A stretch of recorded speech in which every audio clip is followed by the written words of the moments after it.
누가복음 4장의 말씀을 보면 예수님이 고향에서 메시아로서 당신의 복음을 선포하시고 그 다음에 이스라엘 역사 속에서 두 사람을 갑자기 인용하는, 그래서 말씀하시는 이야기가 나옵니다. 우리가 함께 좀 읽어보도록 하겠습니다. 시작. 내가 참으로 너희에게 이르노니 엘리야 시대에 이스라엘에 많은 과부가 있었지만 엘리야가 그중 한 사람에게도 보내심을 받지 않고 오직 시돈 땅에 있는 사렙다의 한 과부에게 뿐이었으며 또 선지자 엘리사 때에 이스라엘에 많은 나병 환자가 있었으되 그 중에 한 사람도 깨끗함을 얻지 못하고 오직 수리아 사람 나만 뿐이었느니라. 아멘. 예수님은 당대의 이스라엘에 믿음 있는 사람이 없다는 것을 지적하셨습니다. 그것이 마치 엘리야 그리고 엘리사 당시의 영적인 현상과 유사하다, 이렇게 지적을 하신 겁니다. 특징이 뭐죠? 이스라엘에는 구원받을 자가 없다는 겁니다. 그런데 이 충격적이죠. 여러분 생각해 보십시오. 이스라엘 하나님 백성인데 그제나 이제나 엘리야 시대나 예수님 시대나, 근데 이방인에겐 그런 믿음이 그래도 몇 명 있더라, 이렇게 이야기하시는 겁니다. 오늘날 이 세대에게 만약에 주님께서 바라보시면 뭐라고 말씀하실까요? 예수님이 그러면서 다른 곳에서 말씀하신 내용이 하나 있지요. 한번 따라 합시다. 인자가 올 때에 믿음을 보겠느냐. 인자가 올 때에 믿음을 보겠느냐. 다시 오실 때 믿음을 보겠느냐. 지금이야말로 주님이 오실 때가 가까웠다고들 이야기하는데 정말 우리가 이 말씀 앞에 많이 돌아봐야 되지 않을까 싶고요. 이 말씀을 깊이 새기면서 우리 부디 모든 우리 지체들이 주님이 기뻐하실 믿음이 있고 회복되기를 주님의 이름으로 간절히 축복합니다. 자, 한편 예수님이 인용하신 이 두 사람 중에 한 사람이 오늘 본문의 주인공입니다. 아람이라고도 하고 지금으로만 여러분 IS 문제가 있는 시리아, 그 중심에 있는 시리아인데 시리아가 바로 아람입니다. 이 아람, 시리아 사람 나만 장군이 있었습니다. 나만 장군을 저는 오늘 생각하면서 자연스럽게 제 마음에 떠오른 게 있습니다. 나만은 그 당시 아람이 그랬듯이 세상에 강력한 하나의 권세를 가지고 있는 존재다라고 하는 겁니다. 라마는 그 우두머리 용사로서 사령관으로서 그런 사람이었죠. 지금 역사상 가장 큰 어려움을 이 세계가 전체적으로 맞이하고 있습니다. 세계적인 이 전쟁의 기운이 역력하죠. 먼저는 코로나가 여전히 기승을 하고, 제가 이렇게 어제 오늘 기사를 이렇게 보면서 기록들을 보면서 여러분 미국에 아직도 6만 명가량이 매일 6만 명입니다. 우리는 지금 다 합쳐 12,000명 뭐 이러는데 내내 걸린 것이요. 6만 명가량의 사람이 매일 병에 걸리고 있어요. 코로나에. 브라질은 77,000명이 넘더라고요. 러시아, 뭐 인도, 지금 아직도 그런 나라들이 여러 나라들이 있습니다. 그리고 수만 명대를 얘기하는 거예요. 하루에. 그건 아니라 수천 명대, 수백 명대는 뭐 이루 말할 수도 없고 수십 개국이 다 그렇고요. 지금 이거는 쉽게 사라질 것이 아닙니다, 여러분. 계속 확장돼 나가고 있고 재발되는 문제도 있고 우리나라도 지금 뭐 다 된 것 같지만 다시 또 극성을 부리기 시작하는 이런 현실 속에 있습니다. 우리가 깨어 긴장하고 기도하지 않으면 안 되는 중요한 이유가 여기에 있는 건데요. 그런데 여러분 이것은 이것으로 끝나는 문제가 아닙니다. 이 코로나와 더불어서 몰려오는, 물론 그 이전부터 시작이 됐긴 했습니다만은 미국, 중국, 미중 패권 전쟁이 지금 심각합니다. 그것이 끼고 있는 것이 이 나라입니다. 이 민족입니다. 굉장히 첨예한데요. 여러분이 생각보다 이건 아주 어려운 문제일 수 있습니다. 자, 이 예측 불허입니다. 거기다가 이 남북 문제, 지금 북한이 저러고 있는 건 여러 가지, 지금 제가 이걸 설명하지는 않겠습니다. 그러나 굉장히 복잡한 문제가 있고 뭐 미국과 중국과 우리와 다 얽혀져 있는 이야기입니다. 북한이 그냥 저러는 게 아니에요. 왜 남쪽의 지도자들이 북한은 책임이 없다 이렇게 얘기하느냐, 이유가 있습니다. 다. 자, 여러분 여러 가지 이제 복잡한 문제들이 지금 얽혀져 있는 건데, 그러나 어쨌든지 이게 자칫하면 터지는 우려가 있는데, 저는 아직 이런 마음은 있습니다. 하나님이 우리에게 기회를 주실 것이다. 아멘. 자, 그러나 아무 대책도 없을 땐 기회는 오지 않는다라고 하는 것도 유념하시고, 우리가 왜 오늘 회개의 마음으로 다시 한번 각성하는 마음으로 오늘의 말씀을 받고 다시 무장해야 될 것인가. 오늘 정신 좀 바짝 차리시기 바랍니다. 마침 이렇게 요즘 뭐 주중에 있었던 일이지만 저는 이거 미리 준비한 말씀입니다. 주 초에 이미 제가 오늘 이번 주에 좀 바쁠 것 같아가지고 정말 준비를 미리 했는데 이런 말씀이 자연스럽게 연결이 됐는데요. 하나님의 뜻 가운데 있는 줄로 믿습니다. 자, 우리가 긴장하면서 오늘의 말씀 좀 각성하고 듣고 무장할 수 있는 복된 시간 되기를 바랍니다. 자, 이런 중차대한 때 과연 이겁니다. 여러분, 우리가 소망이 있는 것은 오늘 말씀에 이런 때에 과연 교회는 무엇을 가지고 싸울 것인가? 싸울 게 있어야 되잖아요. 멍하니 바라볼 수는 없는 거 아닙니까? 더 나아가서 어떻게 세상을 이길 것인가? 힘차게 따라하자고요. 어떻게 세상을 이길 것인가?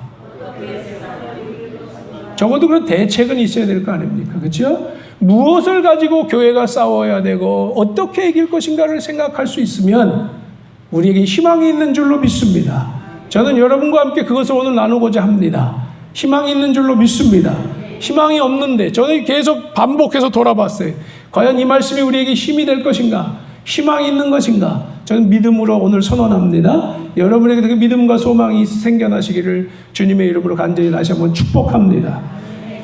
자, 먼저 하나님은 우리의 약함과 고난을 통해서 거룩한 길과 기회를 삼는다는 것입니다. 뭘 통해서? 우리의 고난과 약함과 시험과 이런 것들을 통해서 그러신다는 거예요. 당시 이스라엘 상황을 우리가 다시 오늘 엘리사 당시인데 들어가 봅니다. 이스라엘 상황은 강대국이었던 아까 아람이라고 그랬죠. 시리아, 아람. 이 아람이 제집 드나들면서 이스라엘을 공격해 왔습니다. 약탈하러 오는 거예요. 때만 되면 매해 찾아오는 때가 있는 겁니다. 그래도 그때도 이제 약탈한 때가 되가 보니까 또 찾아오는 거예요. 이스라엘은 그로 인해 많은 고통을 당했습니다. 제가 여기서 여러분에게 도움을 주기 위해서 전에 그런 설명도 있었기 때문에 참조하는 의미에서 고난에 대해서 잠깐 설명을 하고 지나가도록 하겠습니다. 아주 짧게. 자, 고난과 시험이 오는 이유. 고난의 신학이 있어야 된다. 고난의 신학이 있어야 됩니다.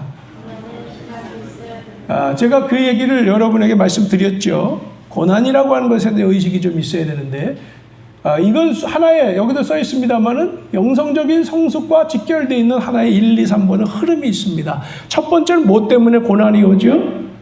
내 책임입니다. 내 죄와 잘못과 부족함과 연약함, 여러 가지가 복합적으로 나 때문에 오는 경우들이 기본적인 것이, 이건 누구에게나 있는 겁니다. 믿는다는 사람들도 믿음의 연약함 속에서 얼마든지 잘못으로 인해서 어려움을 당할 수 있어요. 잘 분별하세요, 여러분. 혹시 뭐 어렵다고 그래서 하나님 탓하는 사람들이 많은데 하나님을 화나게 하지 마시고, 여러분, 내가 뭘 잘못하고 있나를 살피는 게 지혜인 줄로 믿습니다. 그럴 때 고난도 복이에요. 왜? 회개가 일어나니까. 아멘. 왜 아멘들 안 하세요? 아멘. 회개가 일어나기 때문에 죄에 대해서도 은혜가 있는 거예요. 고난은. 두 번째, 시간 관계상 제가 짧게 말씀드린다 그랬죠. 훈련입니다. 신앙적으로 내가 죄가 아니라 신앙적으로 열심히 살려고 그래요. 최선을 다해 살려고 그래요. 그래도 뭐가 와요? 고난이 와요. 시련이 와요. 시험이 와요. 왜? 그때는 우리가 뭐라고 받아들일 수 있어야 된다? 훈련이다. 하나님이 나를 지금 무장시키고 계시다. 아멘. 하나님이 무장을 시키는 최고의 방법은 고난입니다. 시험입니다. 그래서 내가 이건 여러분에게 좀 설명을 했죠. 제자들, 예언자 공동체 제자들 얘기를 통해서도 이런 것을 여러분과 이미 나누었습니다. 그러니까 더 이상 말씀드리지 않겠습니다. 세 번째, 오늘은 여기에다 초점을 제가 맞추는 겁니다. 자, 이런 걸 기본적으로 이해해야 돼. 고난의 신학의 세 가지가 큰 틀인데, 세 번째는 선교의 기회. 그렇습니다. 사역 혹은 선교의 기회라고 하는 겁니다. 이거는 뭘 말하는 거냐? 시대적인 위기 상황도 굉장히 중요하다. 제가 이렇게 써놨는데, 자, 지금이 굉장히 중요한 상황이 우리에게 다가오고 있는데요. 자, 시대적인 상황, 이거 한 사람의 문제가 아니라는 겁니다. 이거는 교회 전체의 문제요. 이 시대 한국교회 전체의 문제요. 이 나라 백성 민족의 전체의 문제일 수도 있는 거고, 지금 세계 코로나가 전체의 문제가 되는 건데, 첫 번째는 교회의 책임적인 문제가 있고, 이런 것들이 있지만 어쨌든지 시대적인 문제일 수 있다라고 하는 거 우리는 여러분 공감하시죠? 지금 전반적으로 이 부분 공감할 텐데, 그런데 이것이 무슨 기회가 될 수 있다? 선교의 기회. 다시 한번 시작. 선교의 기회. 자, 오늘 이 관점으로 보자고요. 그럼 제가 이걸 설명할 때 구약에도 그렇고요, 신약의 교회 사회라도 볼 때 실제로 이 선교의 기회로 삼아서 역사가 많이 일어났다는 걸 여러분 아셔야 됩니다. 특히 신약에 로마 제국이 기독교에 의해서 굴복을 했습니다. 그래서 기독교 왕국이 됐을 때 그러면 너무도 신나지요. 이건 사도행전에도 있는 이야기입니다만 요 전에 이야기. 하여튼 여러 이야기들인데 그중에 로마 제국을 가지고 한번 이야기해 보자고요. 자, 로마 제국이 기독교 왕국이 됐으니까 이제 세상이 하나님의 나라가 된 거 아니에요? 기쁘지요? 근데 그때 무슨 일이 발생하기 시작하냐? 외부에서 공격이 들어오기 시작합니다. 그게 어디서 들어왔을까? 유럽에서 이 야만인들이 쳐들어오기 시작하는 거예요. 그래서 로마 제국이 지금 무너지게 생긴 거예요. 그러자 사람들은 무너졌습니다. 그러니까 사람들은 충격을 받는 거예요. 어떻게 그러니까 로마 제국이 무너질 수 있으며, 로마 제국은 1000년 동안 대단한 위용을 발휘한 나라입니다. 게다가 하나님의 나라가 어떻게 무너질 수 있냐? 이것 때문에요. 아주 골머리가 아팠습니다. 그랬을 때 여기서 답은 뭘까요? 하나님의 선교의 기회가 온 것입니다. 이 해석을 한 사람들이 없었어요. 어거스틴이라는 사람도 해석을 하는데 잘못했는데, 어쨌든지 이것을 바로 해석한 사람이 없었는데, 그것은 뭐다? 하나님이 그 지경을 넓히는 거다. 어떤 방식으로? 공격해 오는 사람들, 저 야만인들로 하여금 그들에게 뭘 심어주는 거예요? 고통과 억압과 박해와 포로로 끌려가는 그런 아픔을 당하면서 그들에게 뭘 전하게 된다? 복음을 전하게 되고 그들에게 거룩한 문화를 전하게 돼. 야만족이니까 문화가 없어요, 여러분. 그들에게 문명과 문화가 없는 애들에게 이 문화를 전하, 특히 기독교 정체성을 가진 문화를 전함으로써 놀랍게도 따라합시다. 유럽이 복음화되었습니다. 우린 역사의 증거를 보잖아요. 그렇죠? 유럽이 복음화되었습니다. 그래서요. 시작은 어떻게 됐다? 저들이 공격해 들어서 약탈을 하러 온 거예요. 로마를 물리치고 빼앗으러 온 겁니다. 그런데 놀랍게도 그들이 기독교인이 되었다라고 하는 거예요. 아멘. 이게 역사의 아주 중요한 증거입니다. 오늘 그런 관점에서 이제 이 사건을 한번 보도록 하겠습니다. 자, 그럼 어쨌든지 이 약탈하고 막 이런 상황들이 아람에 의해서 이스라엘이 벌어지고 이스라엘은 고통을 당하게 됩니다. 그러던 중에 아람이 이제 침략했을 때 한 어린 소녀도, 여러 사람이 포로로 끌려갔을 거 아닙니까? 전쟁 포로로. 근데 한 어린 소녀도 끌려갔어요. 아람에 끌려갔는데 마침 그는 나만 장군의 집에 이제 여종이 됐습니다. 이게 얼마나, 여러분 한번 생각해 보세요. 이 어린 소녀가 한 10대 아니겠습니까? 이 10대의 소녀에게 얼마나 큰 아픔이에요. 왜 아픔이? 가족들과 헤어졌죠. 그렇죠? 나라도 잃은 서름은 이루 말할 것도 없고, 가족과 헤어지고 부모를 잃고 이국의 노예로 비참하게 살아간다고 생각해 봐요. 여러분 같으면 이게 정말 가능한 일이겠습니까? 그런데요, 그런 사람에게 하나님의 기회가 왔습니다. 그 소녀의 주인인 나만 장군은 아람의 2인자였습니다. 왕 밑에 최고의 권력자였습니다. 그런데 이 대단한 장수에게 갑자기 사건이 하나 벌어졌습니다. 그것은 그가 나병에 걸린 겁니다. 문둥병, 나병에 걸린 겁니다. 난감한 일이 벌어졌습니다. 그때 그녀는 여주인에게 가서 말합니다. 사마리아에 있는 이스라엘의 한 예언자가 있는데 이 예언자한테 가면 이 예언자는 많은 병을 고쳐줬습니다. 그러니까 나병을 아마 주인님의 나병을 고칠 수 있을 겁니다. 이렇게 알려줬습니다. 그러자 이게 그들에겐 최고의 복음 아닙니까? 그래서 이 여주인은 당장에 남편한테 가가지고 여보 이런 소식을 들었는데 우리가 거기라도 지금 뭐 대책이 없으니까 어떻게든 병을 고쳐야 될 거 아니에요? 그래서 우리가 정말 이제 그 길로 한번 가봅시다. 이래서 뭐 당장 이게 국가적인 문제이기 때문에 한 나라의 2인자가 다른 나라를 간다는 게 쉬운 얘기가 아니잖아요. 자, 그래서 이제 아람 왕에게 부탁을 합니다. 그때 왕은 기꺼이 그래 그러면 내가 친서를 써줄 테니까 가서 병을 좀 고치고 와라 이렇게 했습니다. 막상 그래서 이스라엘 왕에게 갔는데 이 소식을 접하고 충격을 받은 사람은 누굴까요? 이스라엘 왕입니다. 왜 이스라엘 왕이냐면 지금 나만을 통해서 이렇게 하는 게 그 사람에게는 자기 들은 대로 보이는 건데 사람은요. 야, 지금 이걸 빌미로 해서 아람이 다시 우리를 어떻게 하려고 그런다? 공격하려고 그런다. 이렇게 생각하는 거예요. 그러니까 이제 난리가 난 거예요. 두렵고 떠는 겁니다. 자, 그런데 보십시오.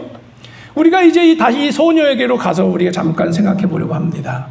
이 어린 소녀는 이방의 노예가 됐습니다. 그러나 그 고난의 상황 속에서도 그녀는 낭망하지 않고 자신의 현실을 받아들이는 겁니다. 저는 이 어린 소녀에 대해서 좀 생각을 해봤어요.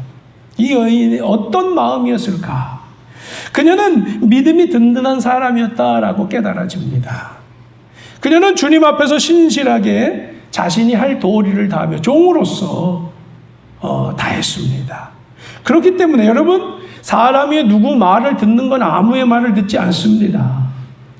열심히 성실하게 살아가는 이 여자의 모습을 보면서 여주인은 그 말을 기꺼이 받아들일 수가 있었던 겁니다.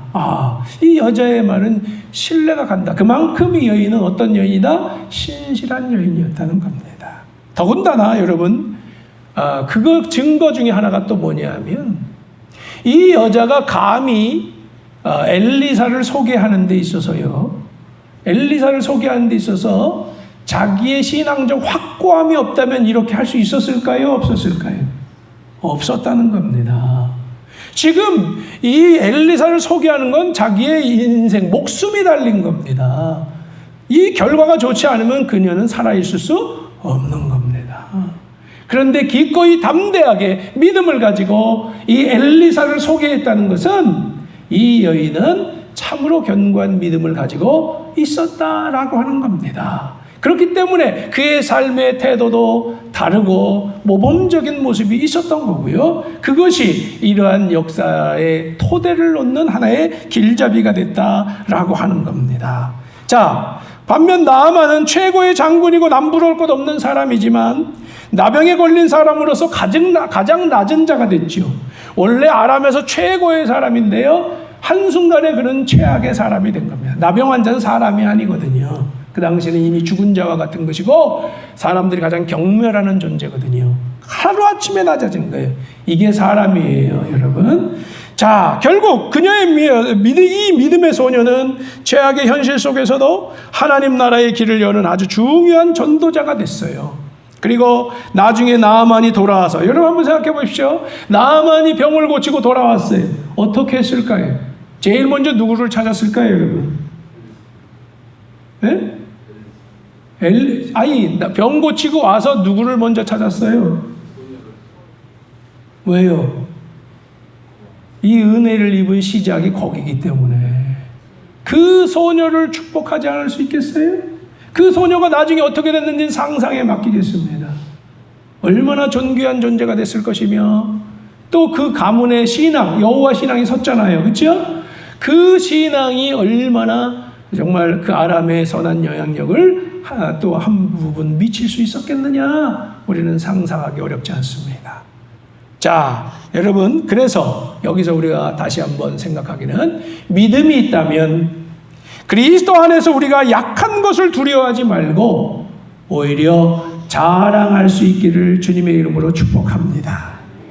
그것이 어떻게 역전될지는 모르는 거예요, 여러분. 최악처럼 보이지만 최상이 될 수 있는 겁니다.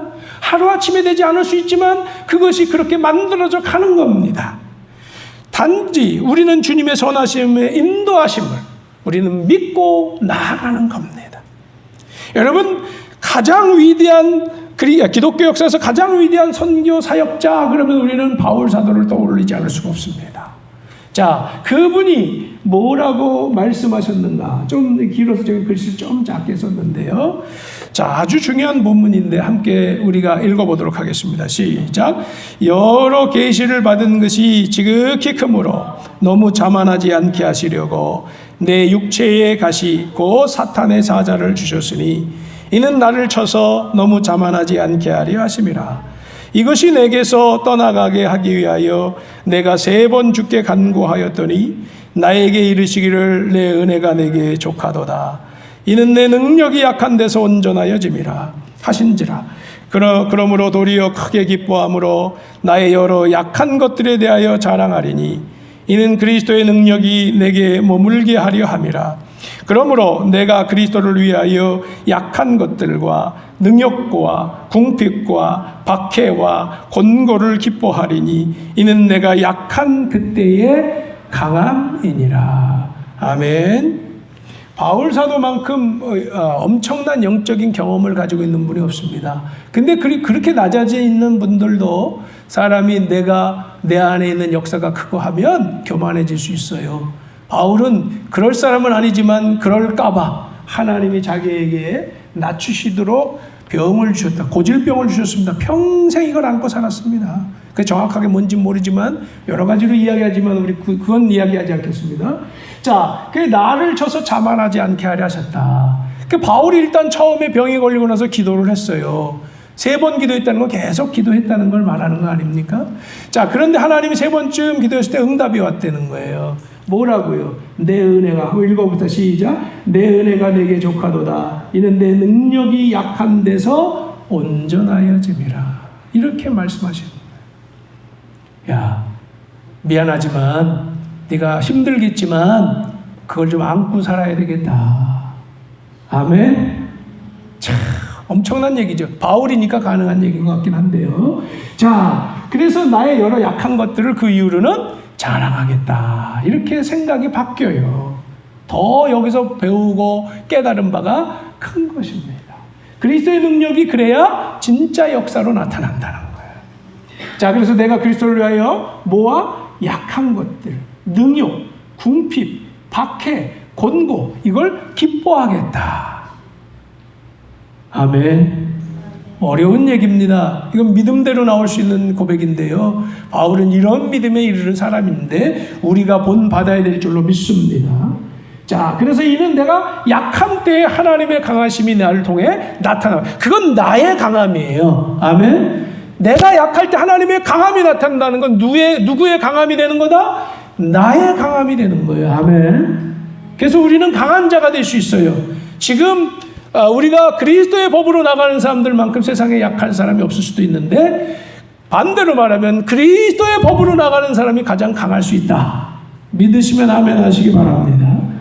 자, 그래서 우리가 이제 이것으로 무장해 나가야 되는데 믿는 우리는 그래서 약한 것을 강조하는 거예요. 세상은 자존감 세워가려고 몸부림치는데 교회에서는 자존감 세우는 신앙이 아니라 나의 약함을 증거하고 자랑하는 신앙이어야 될 줄로 믿습니다.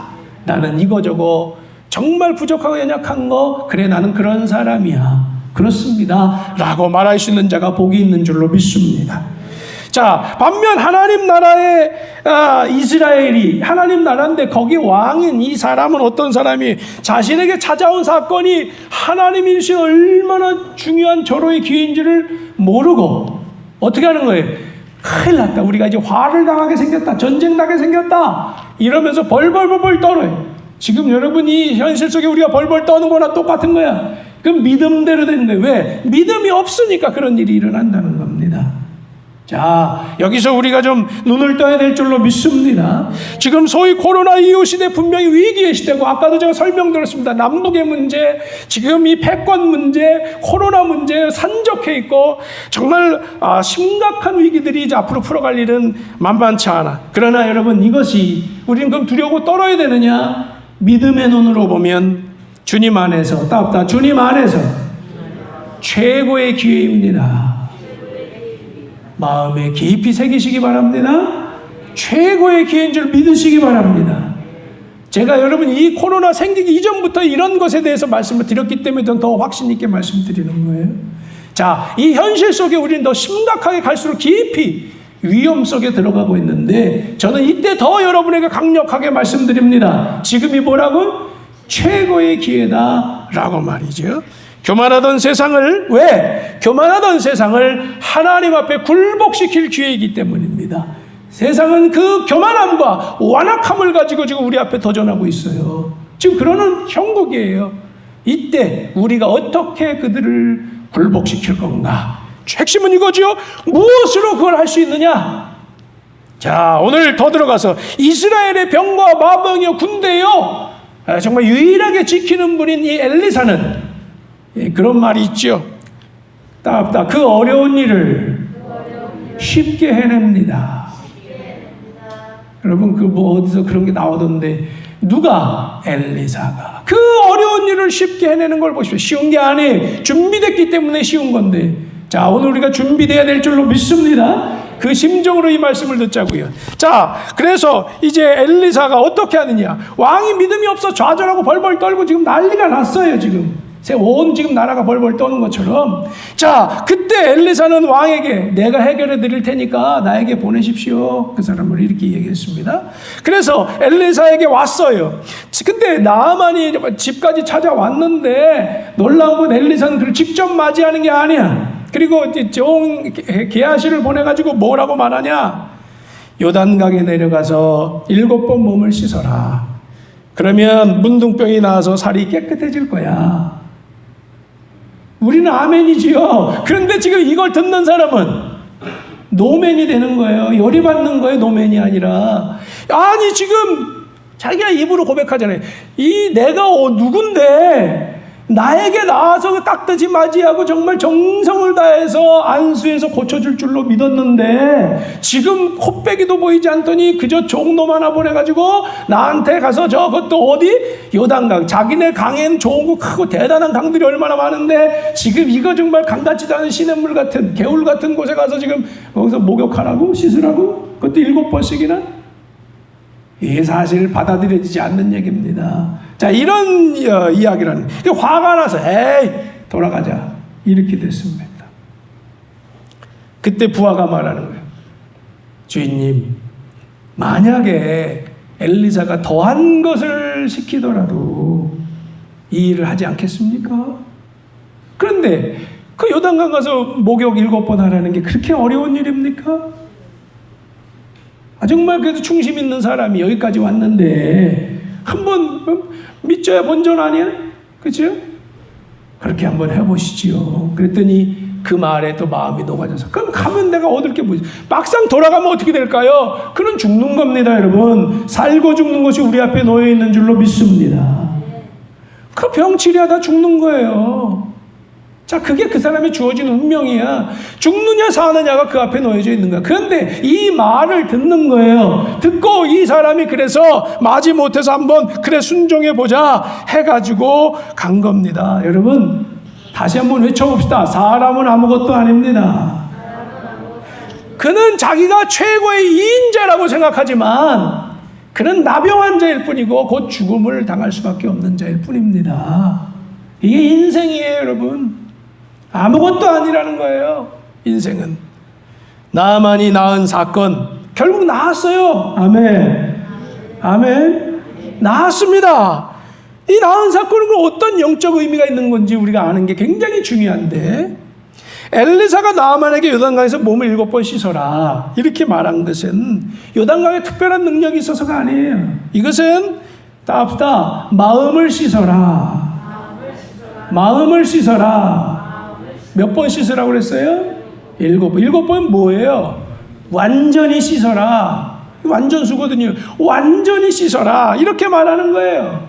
자, 하나님처럼, 하늘처럼 높아져 있는 그 마음을 씻어내라.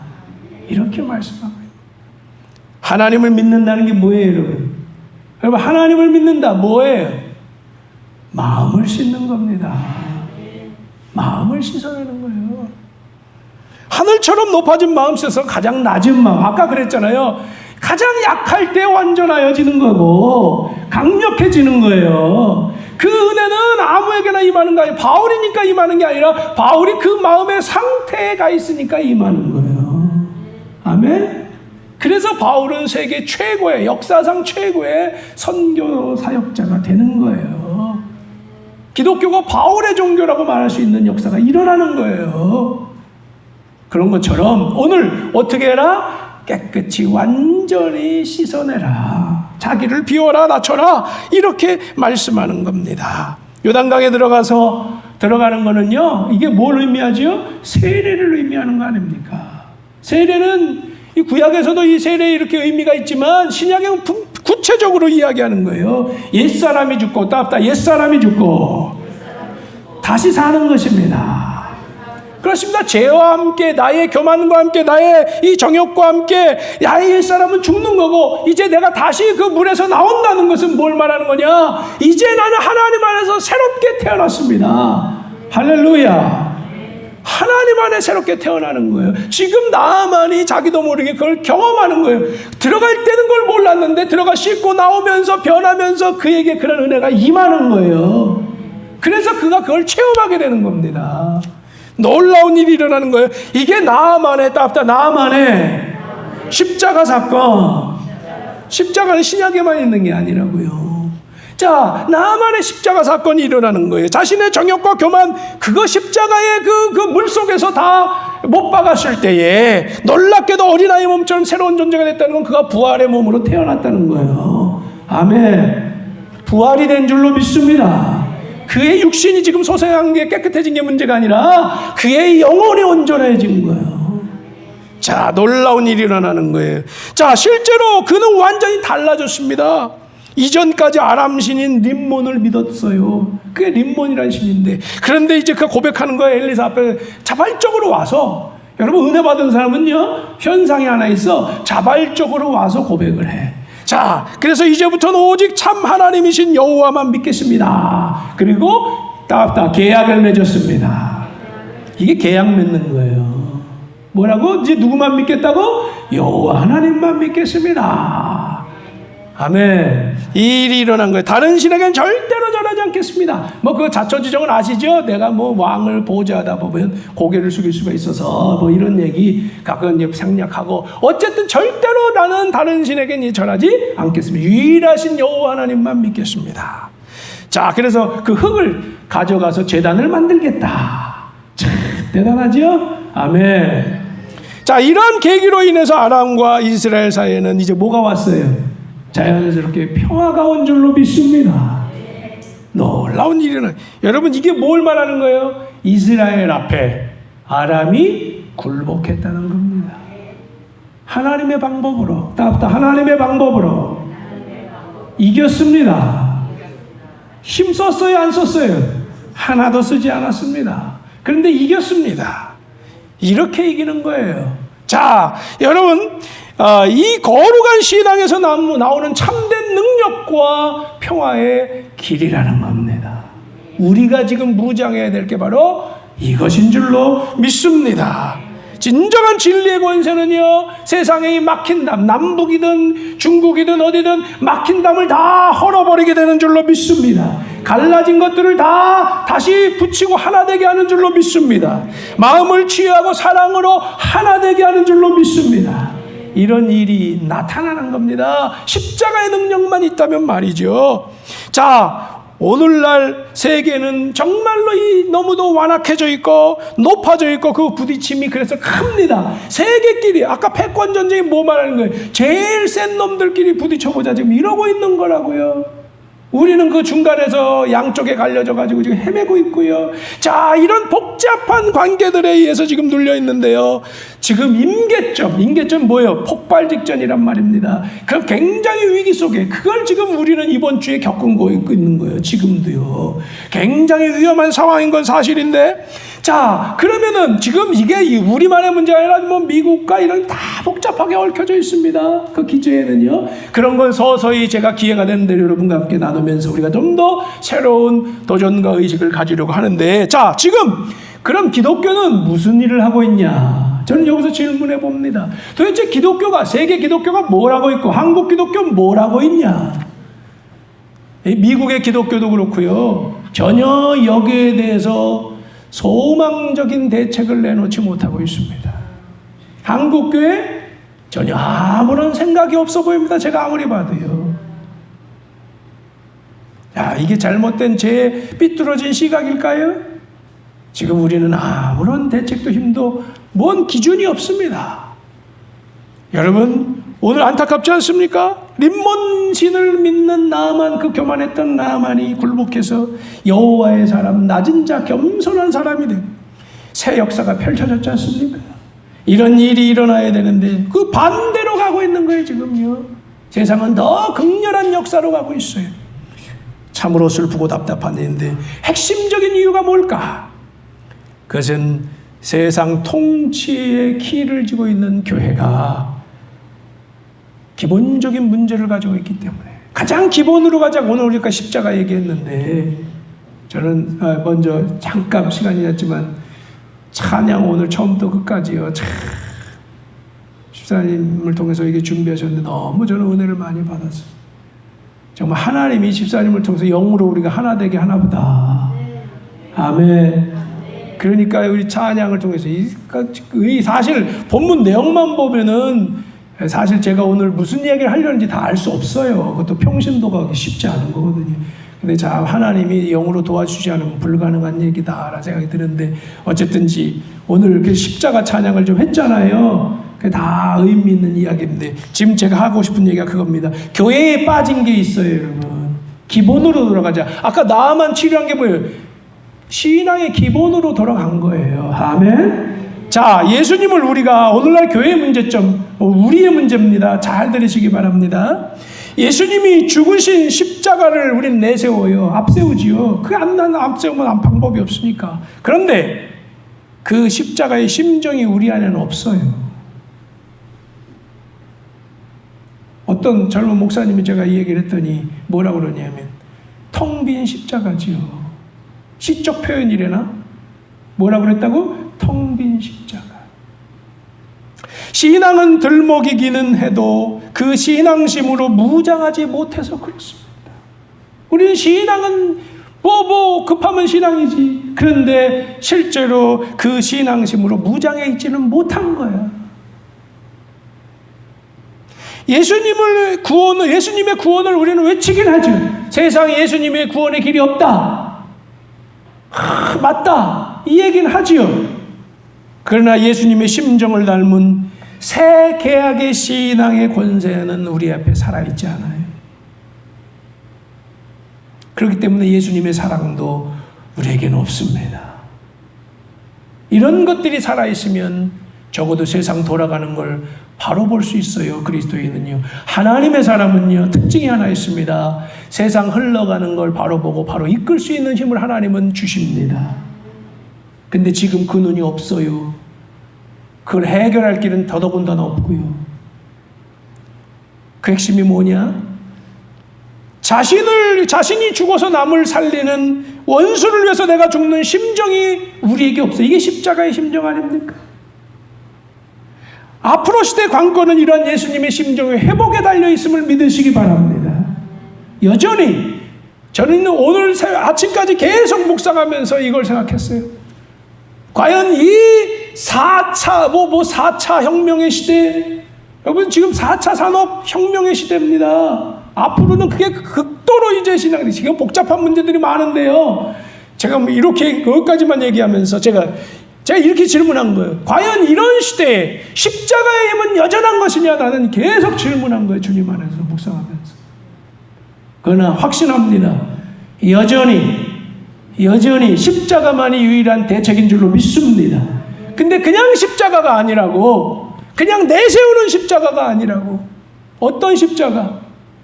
우리 안에 뿌리 깊게 새겨지고 우리가 따라갈 만한 믿음에 준비된 십자가의 영성이 세상을 바꿀 수 있는 줄로 믿습니다.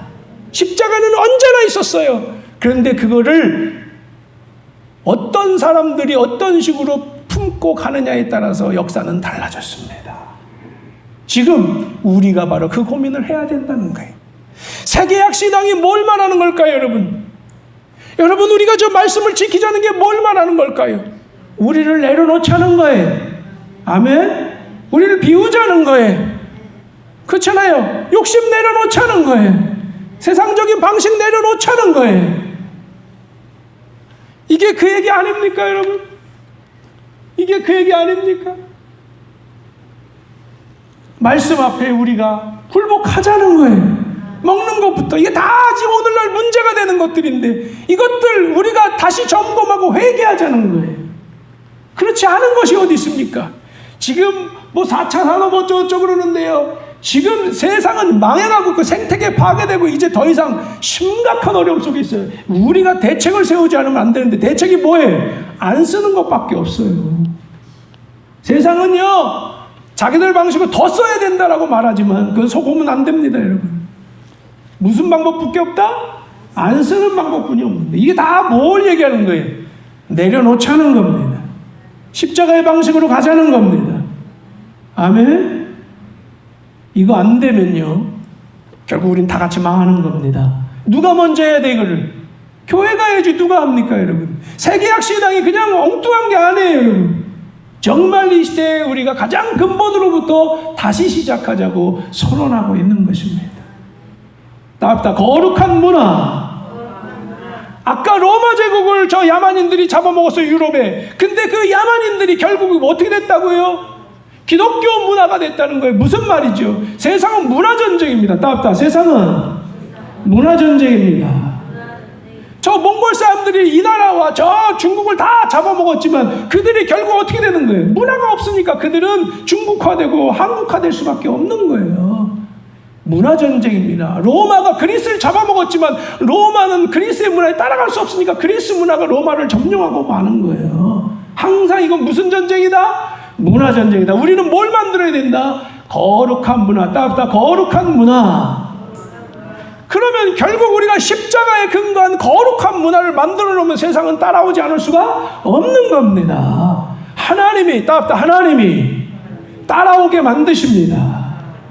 그런 권세를 주신다는 거예요. 오늘 보십시오. 오늘 이 엘리사 아무것도 한 게 없어요. 근데 그에게 뭐가 준비되어 있죠? 십자가 영성으로 무장되어 있는 것, 자기를 내놓은 것이고 또 어떻게 사람이 바뀌어야 되고 어떤 복된 길로 가야 되는지를 가장 정확하게 그래야 하나님 안에서 알고 있으니까 그가 그대로 한 대로 이루어진 줄로 믿습니다. 실제로 천하의 그 당시에 최고로 잘 나가던 나아만이 그 앞에 굴복하고 새 사람이 된 줄로 믿습니다. 우리는 보잖아요. 이게 희망이라는 것을 오늘 우리는 보는 겁니다. 더 많은 얘기가 있어요. 여러분, 한 가지 중요한 거고 제가 간단하게만 말씀드리겠습니다. 나아만은 한 푼도 받지 않았어요. 나아만에게 엘리사는요. 왜? 엘리사한테 나아만 너무 고마워서 이걸 다 바치고 싶은데 한 푼도 받지 않았어요. 왜? 여러분, 지금 물질 전쟁, 약탈 전쟁 다 이 얘기 아닙니까? 세상 패권 전쟁 뭐 하는 거예요? 세상을 자기들이 다 갖겠다는 거 아닙니까? 주도권을요. 그럴 때 여러분 보십시오. 우리야말로 어떤 신앙으로 가져야 되느냐?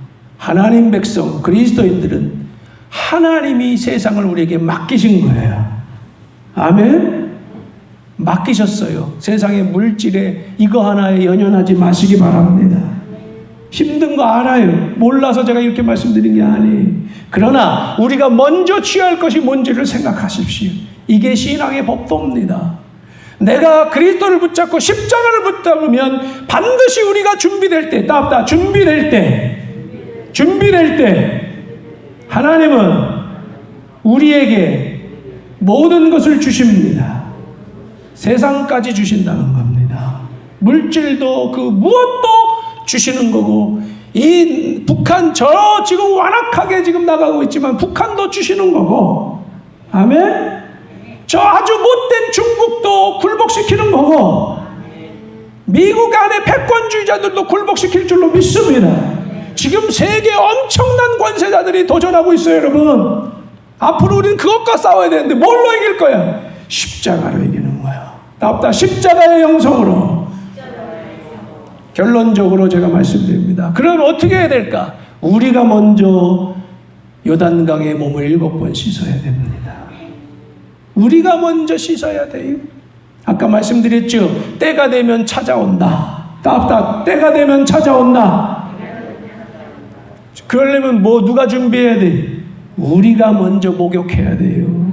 우리가 먼저 십자가 신앙 회복해야 돼요. 세계약 신앙이 뭐 하는 거라고요? 십자가 훈련하는 거예요. 그걸 놓고 기도하시기 바랍니다. 제가 이 캐노니스 운동을 하면서 지금 세계약 운동을 하면서 계속 아픈 분들이 많아요. 암 환자 뭐 이런 분들 많은데 그분들을 계속 기도하면서요. 그 여러분을 놓고 기도하면서요. 제가 제 마음에 그런 걸 서서히 찾아오는 걸 느껴요. 뭐냐? 생명의 소중함을 더 깊이 느끼게 되고요. 십자가를 통해서 하나님이 이 엄청난 일을 하실 수 있다는 것을 또한 깨닫게 되는 거예요. 여러분, 이 신앙을 가지고 우리가 말씀 실천하고 기도하고 하는 게 아주 중요한 거예요. 우리를 새 사람 만드는 줄로 믿습니다. 그럴 때 놀랍게 세상이 우리 앞에 굴복할 날이 올 줄로 믿습니다. 아멘. 이 믿음으로 우리 함께 먼저 목욕하고 정말로 십자가 신앙으로 나아가서 함께 멋진 승리를 소망하고 열매 맺는 이 공동체 되기를 주님의 이름으로 간절히 축복합니다. 기도하겠습니다.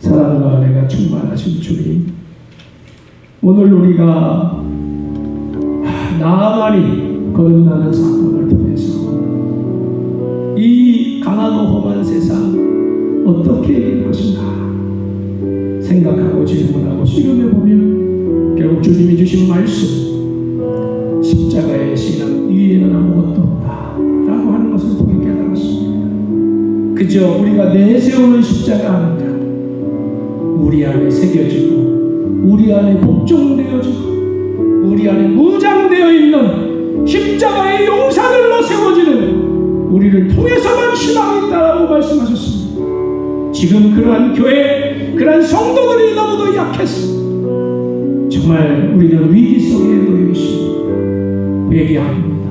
우리를 불쌍히 여겨주시고 오늘 이 말씀 앞에 가슴 새기게 하여 주시고 응답할 수 있게 하여 주시고 이제 함께 십자가의 신앙으로 나아가서 새로운 시대를 담대하게 맞이하고 저들을 굴복시킬 용기와 소망으로 무장하는 주님의 거룩한 교회 되게 하여 주시옵소서. 예수님의 이름으로 기도드리옵나이다.